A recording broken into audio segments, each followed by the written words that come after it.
الحمد للہ والصلاة لأہلها اما بعد۔ باتیں تو سب ہو گئی ہیں ماشاءاللہ سے، میرے لیے کوئی ایسی بات بچی نہیں ہے میں جس پر گفتگو کر لوں۔ بس آپ حضرات کو صرف ایک مشورہ دیتا ہوں،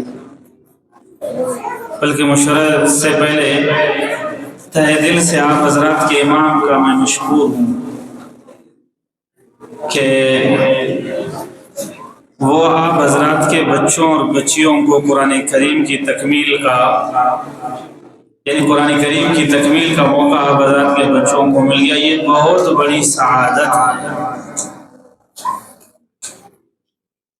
یہ تقریری مقابلہ تھا، اگر میں عرض کر دوں اور آپ حضرات ناراض بھی نہ ہو جائیں، اگر بابا کا مقابلہ کیا خدا نہ کسائی دونوں تقریر کرنے کا پس ہے دا گز و دا میدان برے دا سباب وقت تھا تقریر کے رو ان تھا کہ ہمارا تقریر کے رہنا نہ اس لڑزیں گے۔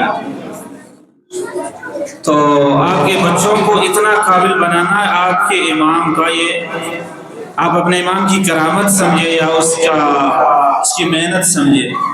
جن بچوں نے قرآن کریم مکمل کی ہے وہ آ جائیں اور قرآن کریم گفٹ میں۔ سبحان اللہ، ایک واقعہ مجھے یاد آ رہا ہے لیکن وقت کی نزاکت کو مد نظر رکھتے ہوئے بس یہ بتا دیتا ہوں، جس کو قرآن کریم گفٹ میں مل گیا نا، دنیا جہان کی بڑی نعمت مل گئی اسے۔